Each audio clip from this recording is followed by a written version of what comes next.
my name's Annette, and you may know me as Nettersplays, and today I'm going to go over my acquisitions and impressions for the month of May. Now, I gathered a total of 20 different new games. Now, these games, it may seem like a lot, however, it's all due because I went to KublaCon, which is a board gaming convention in the San Francisco Bay Area. So I acquired a lot because they have a flea market there that I took advantage of. So let me go over my unplayed games first, which I didn't play 7 out of the 20 games, which is fairly good. And then afterwards, I'll go over my played games too. So let's get to it. So the first game I'll go over is this game called Lemuria. Now Lemuria is a 3 to 4 player game by Tasty Minstrel, and it's designed by Kuro. Now this is a game I've never heard about. However, I was really interested on it, based on the cover art and also the size of the box.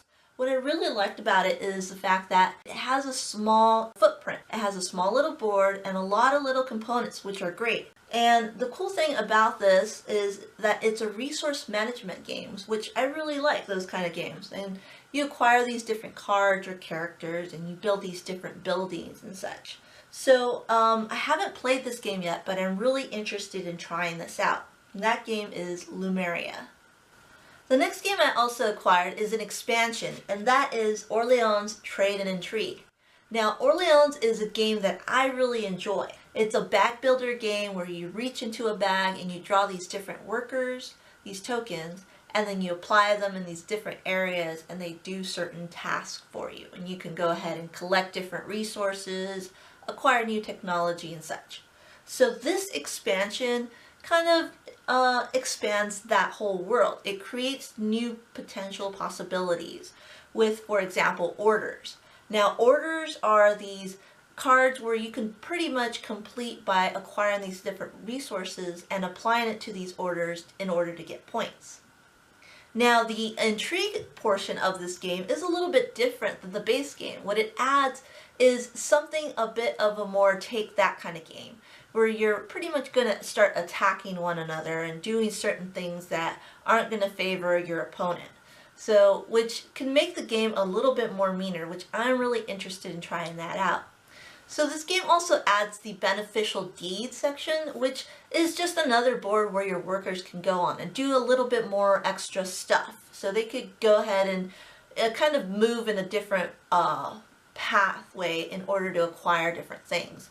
So that's a little different than the game, and I really want to check that out and see how much more it'll expand the world of Orleans, as well as adding a whole bunch of event cards to the already base game. So I'm really interested in just expanding my game of Orleans and kind of making it a little bit more kind of meaner between players. So that is the Orleans Trade and Intrigue expansion. So the next game I got is a game from KublaCon. Now, I acquired this game, BetaBotz, from B&B Games, and they are a company that has been producing a couple of small games. Now, this one right here was on Kickstarter, and it did so well and funded. I didn't back it, but I acquired it this time because I thought it was something a little bit more different than, what I usually play. Now, this game is a game where you're pretty much having these different robots and you're trying to build them up. So you're trying to kind of beef them up and such, but you do that through bid. You acquire these different cards, and these cards will go ahead and develop your robot, and then you're going to make some bid saying, oh, I bet you like this one's going to do better than that one and such. You go ahead and go through an auction in this game, and you kind of make deals between players. So, and then afterwards, once you start building up your robots, you can go ahead and fight them against one another. So this is a little bit different than what I'm used to, but I'm really interested in trying to see how it works between players and how the interaction between players works in this game. So that is BetaBotz. So the next game I acquired was at KublaCon, at this flea market. Now I got a really great deal on this game, and this game is called El Capitan. Actually, Mitchell bought this game. He bought this one because it was mainly by Wolfgang Kramer and Horst Rainier Rosner. Now this is a 2 to 5 player game. It plays well over an hour. But however, we really don't know too much about this game except that we had a really great deal and it's by a really great designer.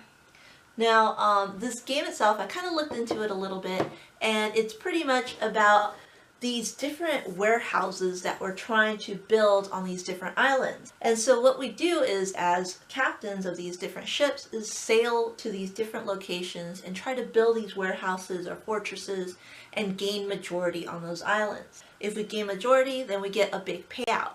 So we're trying to expand our presence pretty much and trying to gain majority in these different locations.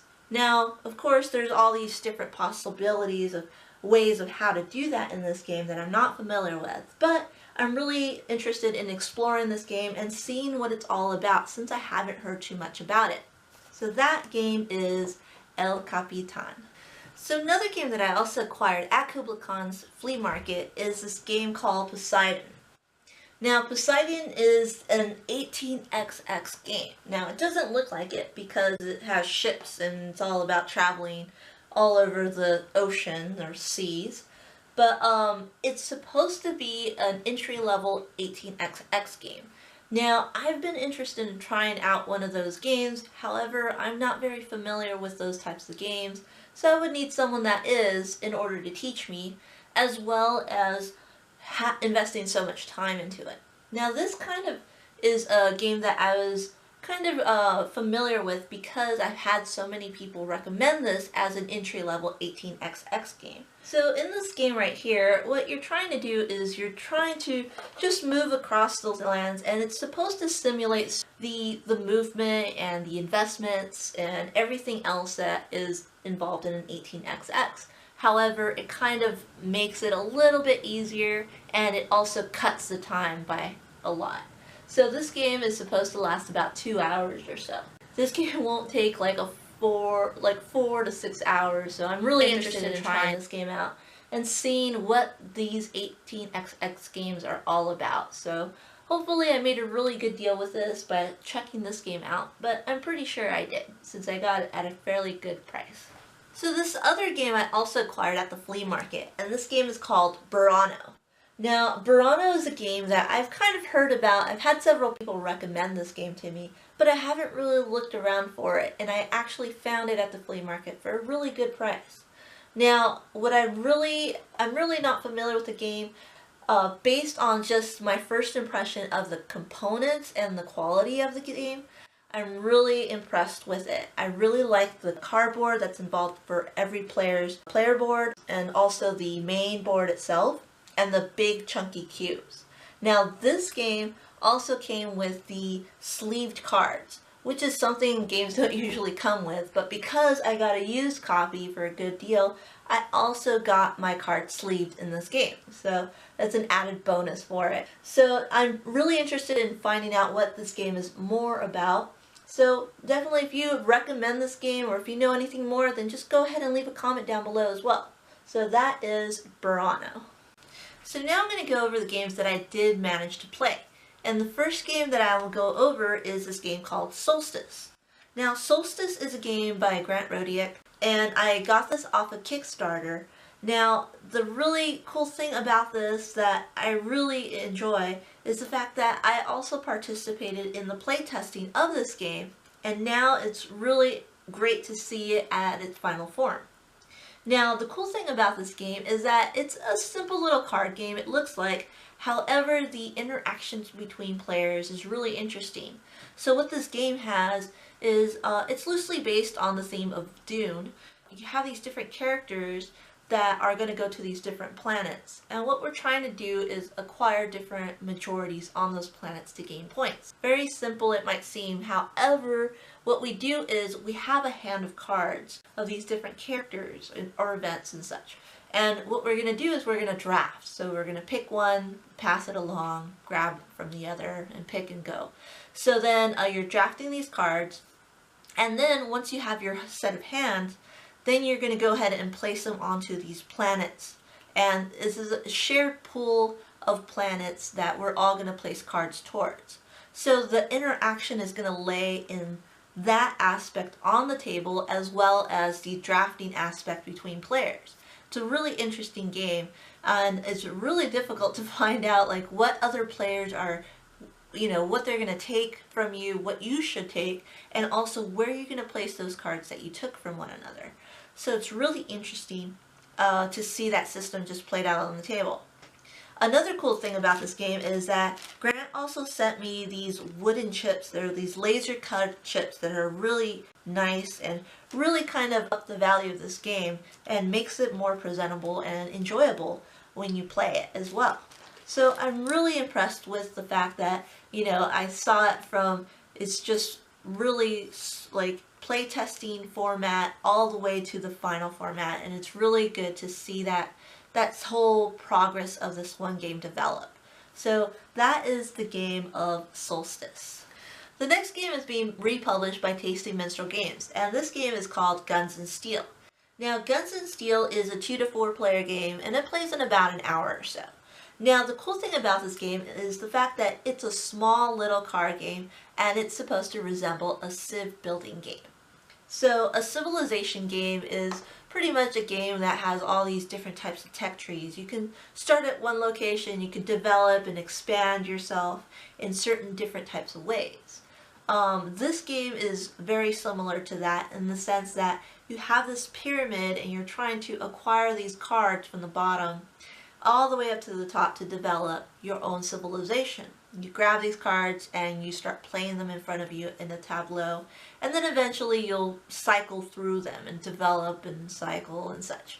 So the cool thing about this game is that it gives you that sense of building a civilization right in front of your hand with just a few set of cards.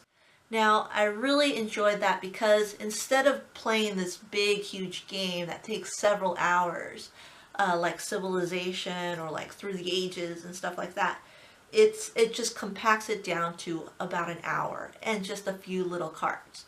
So it kind of gives you that fulfillment of trying to complete this grandiose civilization, but in a small deck of cards. So definitely, if you're interested in just playing a small civ game, then I'd recommend Guns&Steel. So the next game is a game that I also acquired from Tasty Minstrel, and that game is called Okey Dokey. Now, Okey Dokey is a game of pretty much between 1 to 5 players where we're all trying to work together. It's a cooperative game where we're all trying to lay out all the cards in this deck. Now, there's 5 different colors, and these colors range in numbers between 1 and 8. And what we're trying to do is place all the cards onto the table and just play them all out, and we win. However, doing that is a little bit more difficult because you can't talk to one another and tell each other what you have in your hand. So everyone's going to take a turn to place a card, and we can't communicate, so you don't know if you should or shouldn't play a card because it might kind of hinder the next player. So it kind of plays, or at least it reminded me of the game. The game is sort of a similar sense where you're also trying to play out all the cards in a deck and you're working cooperatively without talking to one another. It kind of plays like that too. Now, this game is a little bit easier than that game itself. It's easier to figure out like who has what towards the end of the game. So if you're looking for something a little bit more simpler and also cuter, then I would suggest Okey Dokey. It's a game that you can pretty much introduce to younger players or people that aren't too familiar with games as well. So I'd highly recommend this as an entry-level type of game. Okey Dokey. Another game that I also acquired from Tasty Minstrel is this game called Joraku. Now, Joraku is a 3 to 4 player game, and what it is it's a small little compact card game, a trick-taking game, that also incorporates area majority too. So it's like an area control on a board. So the cool thing about this game, first off, is that it's very compact and small. Now, the game that you're playing between players is like ordinary trick-taking games, and you're trying to figure out who has the trump and such, and trying to gain the majority and trying to win these different tricks. But based on those different tricks that you're winning, you're also trying to place your samurais and on the board as well. And you're trying to gain majority, so you can move your characters on the board, or you can just go ahead and put more characters on the board, and you could do all these different things in 3 rounds. So the really neat thing is that it incorporates 2 different mechanisms and kind of mashes them all together. So you have trick-taking, and then you have area majority, and it's all compact into this small little box game. It's a really interesting game if you're into trick-taking, or even if you're not. You should definitely try this game. I highly recommend Joraku as a 3 to 4 player game. The next game I acquired at KublaCon, and that game is The Refuge. The Refuge, it looks sort of like a post-apocalypse type of game, and it sort of is, and it sort of is not. So this is a zombie game, of all things. It's a zombie game. And I don't really play those types of games because they're so thematic and I'm not into them. However, this game is very different than that. This game is more or less an abstract game. What it has is, yes, it has all these miniatures, which you might think it makes it thematic, but it's not. Because you use those different miniatures to kind of move around on this board. Now the board itself is a checkered area, and what you're doing is you're moving your character from one point to another orthogonally, and you're kind of using the space itself in order to protect yourself or move zombies across the board to attack others.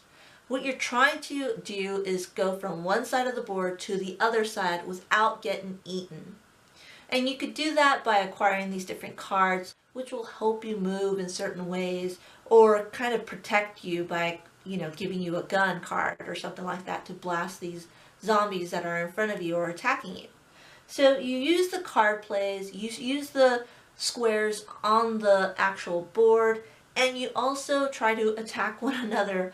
It plays 2 to 6 players, and it's a game that's a little different than any other zombie game because it's more of an abstract feel to it. It's not very thematic, however, you still get the sense of trying to get from one part of the board to the other. Now, I've only played it with 2 players. I think with 2 players, it's probably not best with 2 players, but you probably can get a lot better if there's a little bit more chaos involved or a little bit more interaction with more players on the board, so you won't have to focus on just one other person. So definitely, if you're interested in a zombie game that's a little different, not so thematic, but you're into abstract games, then you should probably check this one out and kind of look into this one because it's different than most zombie games, and that is The Refuge. Another game I also acquired at the KublaCon flea market is this game called String Railway. Now this game is by Hisashi Hayashi, which also has created Yokohama and Trains and Sailed to India. Now this game itself is also a very unique and different game, unlike any other game I have. Now this game itself is all about connecting train lines between one station to another, which might not seem different. However, the way you connect it is by using string. These strings that you're using are of your color, and you're trying to connect one city to another or destination by moving the string and trying to connect the 2 ends to those different places. Or try to get your string through another location as well while trying to get to another destination. Now, the way you manipulate the string is really unique and different than any other game. And that's why I really was interested in getting this. I really got a good price break on this. It wasn't expensive at all, and it's not a very difficult game at all either. It's just a game that kind of uses your mind in a different way and is something just so different than any other game that it's really interesting and fun when you take out this box and it's full of string. You're saying, alright, let's just play a game. So it's really appealing to all players that are kind of new to the hobby as well, and just showing them something that's so unique like this is highly interesting. So I could highly recommend this game if you're into something that's a little different and kind of out of the box as well. So if you're interested, you should definitely try out String Railway. Another little quirky game that I also acquired at the flea market is this game called Im Arosa. Now, Im Arosa is a game about kind of trying to find out who committed a crime and trying to deduce it by using your ears, and you're trying to listen. So it's a really interesting and unique game that I don't have. What you do in this game is you build this tower out of these boxes, and each tower has a little hole on the top. And what you're doing is you have these different cubes, and you're trying to drop the cubes into this tower, try to listen to hear where they kind of stop. Now you can bounce other cubes off and you really can make the situation a little tricky. And what you're trying to do is find out where the victims are located in this tower and also who did it. So you're trying to figure out, you know, where your cubes are and trying to pinpoint the other players towards, you know, the location of where you found your victims. Now, it's a really interesting game because unlike most other games where you're using your sense of touch, your sight, and you're trying to figure out these different ways of, you know, interacting on the board. In this one, you're kind of using your ears. You're using a different sense, and you're trying to listen to these different drops of these cubes and trying to figure that out in a different kind of way. So I thought Im Arosa would be a really neat game that I can add to my collection and kind of make it a game that's a little different and interesting. So definitely if you're interested in something unique, quirky, different, that uses a different sense, then you should check out Im Arosa. So another game I also acquired at the flea market is this game called Octo Dice. Now, Octo Dice is a roll and write game that I've heard a lot about. Now, this game, I acquired it there for only $5. I thought, why not? And it's a really great investment. I'm really happy that I did that because this game was a lot of fun. Now, like all other roll and writes, what you're trying to do is just pretty much roll your dice, and based on that outcome, you go ahead and fill out little bubbles or check things off or add things in a certain way on a score pad or a little pad. Now, it's the same thing as that. However, the interesting thing of this game is that you have 6 dice, and on your turn you roll 6 of them. You take 2 away that you definitely want to use, and then you roll the other 4. Now, based on that outcome, that is your total amount of actions that you can use. However, you can't use them all. You only use 4 of those 6 dice. Now, when you use those combinations, then you go ahead and fill out and do whatever you need to do on your little pad. You have a lot of different options, different kind of pathways to follow along to get the most amount of points. But the other thing too is that your opponents can also use 2 of the 6 dice that you roll. So you can also use the dice of your opponents. So it's a really interesting kind of system because you want to make sure you're using the best type of actions and you're not rolling something that's going to benefit someone else. Of course, it's a lot of press your luck, but it makes it a lot of fun. So I really enjoyed Octo Dice, and I really highly recommend it if you're into roll and write games. So another flea market buy that I also acquired is this game called Ulm. Now, Ulm is a game that I've really been interested in, and I was really lucky to see it there at the flea market.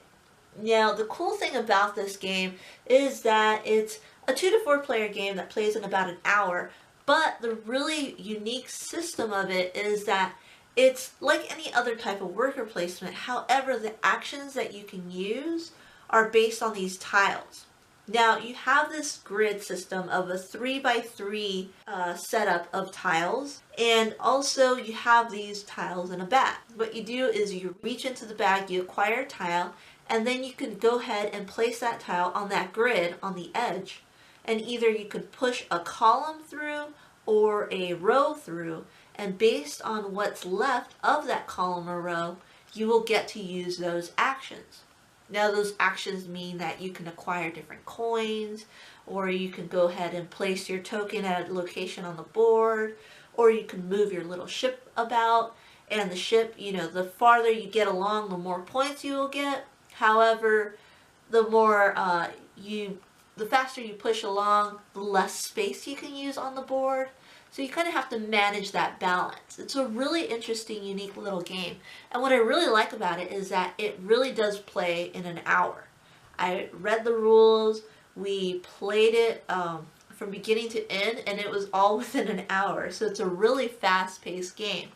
And it really wasn't too difficult to understand, but it really was a unique way of using actions and how to acquire those actions by pushing columns or rows and going ahead and using whatever's left over. It's really unique and different. I really enjoyed this game, and I'm looking forward to trying it out some more. So that is the game Ulm.